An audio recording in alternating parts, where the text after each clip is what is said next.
जय माँ संतोषी।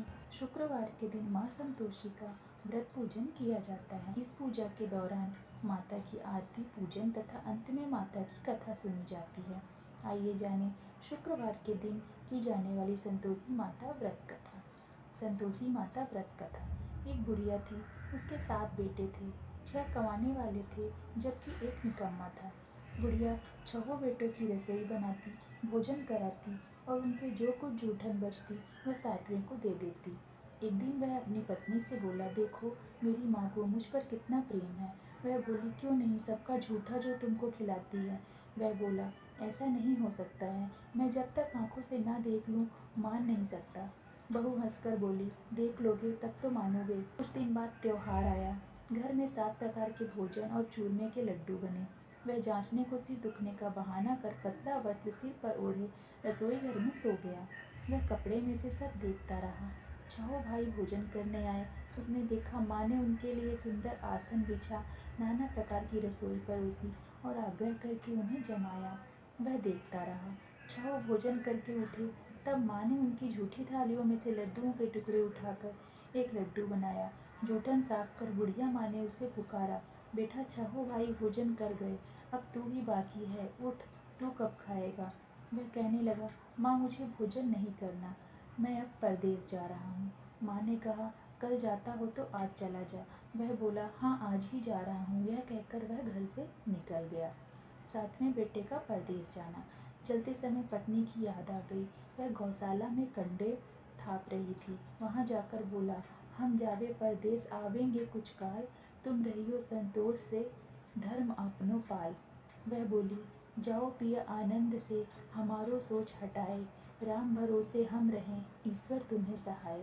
2 निशानी आपन देख धरू मैं धीर, सुधीमती हमारी बिसरियो रखियो मन गंभीर। वह बोला, मेरे पास तो कुछ नहीं, यह अंगूठी है, सो ले और अपनी कुछ निशानी मुझे दे। वह बोली, मेरे पास क्या है, यह गोबर भरा हाथ है। यह कहकर उसकी पीठ पर गोबर की थाप मार दी। वह चल दिया। चलते चलते दूर देश पहुंचा। परदेश में नौकरी।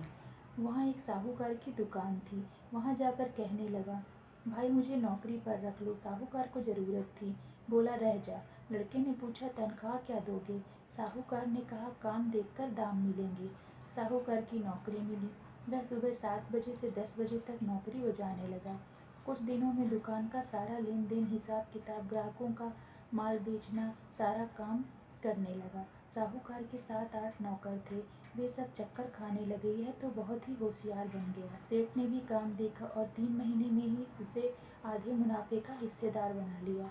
वह कुछ वर्ष में ही नामी सेठ बन गया और मालिक सारा कारोबार उस पर छोड़कर चला गया। पति की अनुपस्थिति में सास का अत्याचार। इधर उसकी पत्नी को सास ससुर दुख देने लगे। सारी गृहस्थी का काम करा उसे लकड़ी लेने जंगल में भेजते। इस बीच घर के आटे से जो भूसी निकलती उसकी रोटी बनाकर रख दी जाती और फूटे नारियल की खोपड़ी में पानी। एक दिन वह लकड़ी लेने जा रही थी। रास्ते में बहुत सी स्त्रियां संतोषी माता व्रत करती दिखाई दी। संतोषी माता का व्रत। वह वहाँ खड़ी होकर कथा सुनने लगी और पूछा, बहनों तुम किस देवता का व्रत करती हो और उसके करने से क्या फल मिलता है। यदि तुम इस व्रत का विधान मुझे समझाकर कहोगे तो मैं तुम्हारा बड़ा एहसान मानूंगी। तब उनमें से एक स्त्री बोली, सुनो, यह संतोषी माता का व्रत है। इसके करने से निर्धनता, दरिद्रता का नाश होता है और जो कुछ मन में कामना होती है सब संतोषी माता की कृपा से पूरी होती है। तब उसने उस व्रत की विधि पूछी। संतोषी माता व्रत विधि। वह भक्तिन स्त्री बोली, 1.25 आने का गुड़ चना लेना, इच्छा हो तो 5.25 आने का लेना या 1.25 रुपये का भी सहूलियत के अनुसार लाना। बिना परेशानी और श्रद्धा व प्रेम से जितना भी बन पड़े सवाया लेना। प्रत्येक शुक्रवार को निराहार रहकर कथा सुनना। इसके बीच क्रम टूटे नहीं, लगातार नियम पालन करना। सुनने वाला कोई न मिले तो घी का दीपक जला उसके आगे या जल के पात्र को सामने रखकर कथा कहना। जब कार्य सिद्ध न हो, नियम का पालन करना और कार्य सिद्ध हो जाने पर व्रत का उद्यापन करना। 3 मास में माता फल पूरा कर देती है। यदि किसी के ग्रह खोटे भी हों तो भी माता वर्ष भर में कार्य सिद्ध करती है। फल सिद्ध होने पर उद्यापन करना चाहिए, बीच में नहीं करना चाहिए। उद्यापन में 2.5 सेर आटे का खाजा तथा इसी परिणाम से खीर तथा चने का साग बनाना। 8 लड़कों को भोजन कराना। जहाँ तक मिले देवर जेठ भाई बंधु के हों, न मिले तो रिश्तेदारों और पास पड़ोसियों को बुला सकते हैं। उन्हें भोजन करा यथाशक्ति दक्षिणा दे माता का नियम पूरा करना। उस दिन घर में खटाई न खाना, यह सुन बुढ़िया के लड़के की बहू चल दी। व्रत का प्रण करना और माँ संतोषी का दर्शन देना। रास्ते में लकड़ी के बोझ को बेच दिया और उन पैसों से गुड़ चना ले माता के व्रत की तैयारी करने आगे चली और सामने मंदिर देख पूछने लगी, यह मंदिर किसका है? सब कहने लगे, संतोषी माता का मंदिर है। यह सुनकर माता के मंदिर में जाकर चरणों में लौटने लगी, दीन हो विनती करने लगी, माँ मैं निपट अज्ञानी हूँ, व्रत के कुछ नियम नहीं जानती हूँ, मैं दुखी हूँ, हे माता जगत जननी मेरे दुख दूर कर, मैं तेरी शरण में हूँ। माता को दया आई। एक शुक्रवार बीता कि दूसरे को उसका पति का पत्र आया और तीसरे शुक्रवार को उसका भेजा हुआ पैसा आ पहुँचा। यह देख जेठ जेठानी मुँह सिकोड़ने लगे। लड़के ताने देने लगे। काकी के पास पत्र आने लगे, रुपया आने लगा, अब तो काकी की खातिर बढ़ेगी। बेचारी सरलता से कहती, भैया कागज आवे रुपया आवे, हम सबके लिए अच्छा है। ऐसा कहकर आंखों में आंसू भरकर संतोषी माता के मंदिर में आ मातेश्वरी के चरणों में गिरकर रोने लगी।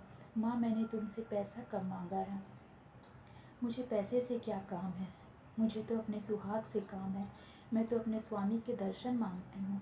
तब माता ने प्रसन्न होकर कहा, जा बेटी तेरा स्वामी आएगा। यह सुनकर खुशी से बावली होकर घर में जाकर काम करने लगी।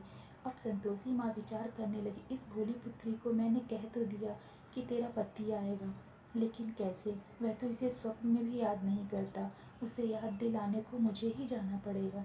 इस तरह माताजी उस बुढ़िया के बेटे के पास जा स्वप्न में प्रकट होकर कहने लगी, साहूकार के बेटे सो रहा है या जागता है? वह कहने लगा, माता सोता भी नहीं जागता भी नहीं, कहो क्या आज्ञा है? माँ कहने लगी, तेरे घर बार कुछ है कि नहीं?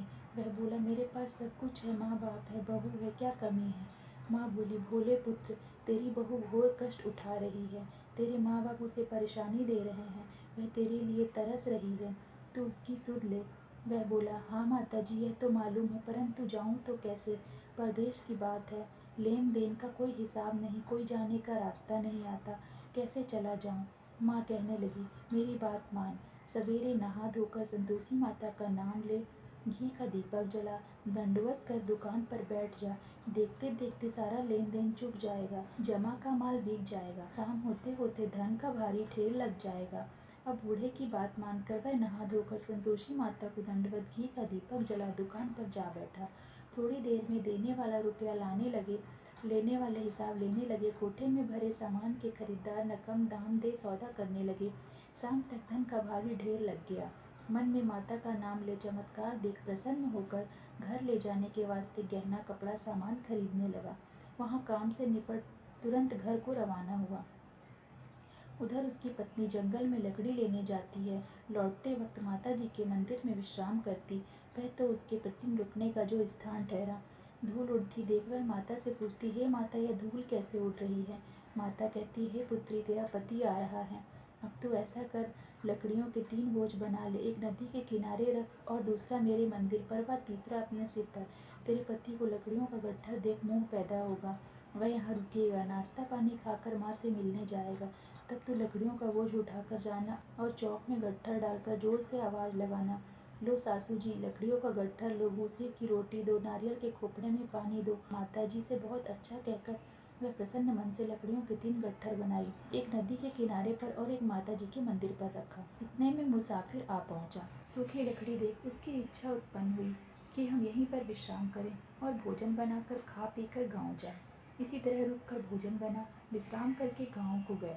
सबसे प्रेम से मिला। उसी समय सिर पर लकड़ी का गट्ठर लिए वह उतावली सी आती है, लकड़ियों का भारी बोझ आंगन में डालकर जोर से 3 आवाज़ देती है, लो सासू जी लकड़ियों का गट्ठर लो, भूसे की रोटी दो, आज मेहमान कौन आया है? यह सुनकर उसकी सास बाहर आकर अपने दिए कष्टों को भुलाने हेतु कहती है, बहू ऐसा क्यों कहती है? तेरा मालिक ही तो आया है, आ बैठ, मीठा भात खा, भोजन कर, कपड़े गहने पहन। उसकी आवाज़ सुन उसका पति बाहर आता है, अंगूठी देख व्याकुल हो जाता है, माँ से पूछता है, माँ यह कौन है? माँ बोली, बेटा यह तेरी बहू है, जब से तू गया है तब से सारे गांव में भटकती फिरती है, घर का काम काज कुछ करती नहीं, 4 पहर आकर खाती है। वह बोला, ठीक है माँ, मैंने इसे भी देखा और तुम्हें भी, अब दूसरे घर की ताली दो, उसमें रहूँगा। माँ बोली, ठीक है, जैसे तेरी मर्जी। तब वह दूसरे मकान की तीसरी मंजिल का कमरा खोल सारा सामान सजाया। एक दिन में राजा के महल जैसा ठाट बाट बन गया। अब क्या था, बहू सुख भोगने लगी। इतने में शुक्रवार आया। शुक्रवार व्रत के उद्यापन में हुई भूल, किया खटाई का इस्तेमाल। उसने पति से कहा, मुझे संतोषी माता के व्रत का उद्यापन करना है। पति बोला, खुशी से कर लो। वह उद्यापन की तैयारी करने लगी। जेठानी के लड़कों को भोजन के लिए कहने गई। उन्होंने मंजूर किया, परंतु पीछे से जेठानी ने अपने बच्चों को सिखाया, देखो भोजन के समय खटाई मांगना, जिससे उसका उद्यापन पूरा न हो पाए। लड़के जीमने आए, खीर खाना पेट भर खाया, परंतु बाद में खाते ही कहने लगे, हमें खटाई दो, खीर खाना हमको नहीं भाता, देखकर अरुचि होती है। वह कहने लगी, भाई खटाई किसी को नहीं दी जाएगी, यह संतोषी माता का प्रसाद है। लड़के उठ खड़े हुए, बोले, पैसा लाओ। भोली बहू कुछ जानती नहीं थी, उन्होंने पैसे दे दिए। लड़के उसी समय हट करके इमली खटाई ले खाने लगे। यह देखकर बहू पर माताजी ने कोप किया। राजा के दूत उसके पति को पकड़ कर ले गए। जेठ जेठानी मनमाने वचन कहने लगे, लूट लूट कर धन इकट्ठा कर लाया है, अब सब मालूम पड़ जाएगा, जब जेल की मार खाएगा। बहू से यह सहन नहीं हुआ। माँ संतोषी से मांगी माफ़ी। रोती हुई माताजी के मंदिर गई। कहने लगी, हे माता, तुमने क्या किया? हंसाकर अब भक्तों को रुलाने लगी।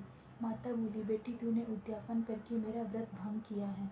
वह कहने लगी, माता, मैंने कुछ अपराध किया है, मैंने तो भूल से लड़कों को पैसे दिए थे, मुझे क्षमा करो, मैं फिर तुम्हारा उद्यापन करूँगी। माँ बोली, अब भूल मत करना।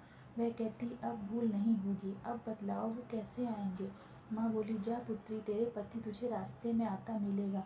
वह निकली, राह में पति आता मिला। वह पूछी, कहाँ गए थे? वह कहने लगा, इतना धन जो कमाया उसका टैक्स राजा ने मांगा था, वह भरने गया था।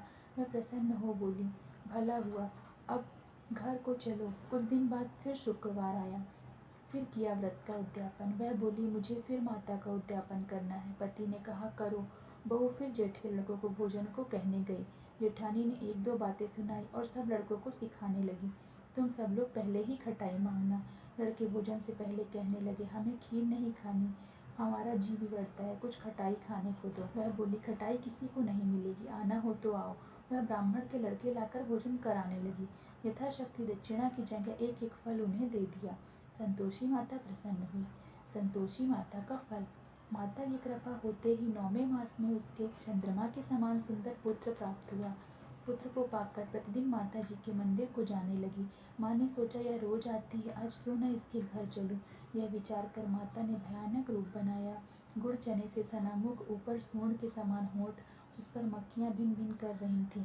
दहली पर पैर रखते ही उसकी सास चिल्लाई, देखो रे, कोई चुड़ैल डाकिन चली आ रही है, लड़कों इसे भगाओ, नहीं तो किसी को खा जाएगी। लड़के भागने लगे, चिल्लाकर खिड़की बंद करने लगे। बहू रोशनदान में से देख रही थी, प्रसन्नता से पगली बन चिल्लाने लगी, आज मेरी माता जी मेरे घर आई है, वह बच्चे को दूध पीने से हटाती है। इतने में सास का क्रोध फट पड़ा। वह बोली, क्या उतावली हुई है, बच्चे को पटक दिया। इतने में माँ के प्रताप से लड़के ही लड़के नजर आने लगे। वह बोली, माँ, मैं जिसका व्रत करती हूँ, यह संतोषी माता है। सबने माता जी के चरण पकड़ लिए और विनती कर कहने लगे, हे माता, हम मूर्ख हैं, अज्ञानी हैं, तुम्हारे व्रत की विधि हम नहीं जानते, व्रत भंग कर हमने बड़ा अपराध किया है, जग माता, आप हमारा अपराध क्षमा करो। इस प्रकार माता प्रसन्न हुई। बहू को प्रसन्न हो जैसा फल दिया वैसा माता सबको दे। जो पढ़े उसका मनोरथ पूर्ण हो और जो सुने उसके भी सभी मनोरथ पूर्ण हो। बोलो संतोषी माता की जय।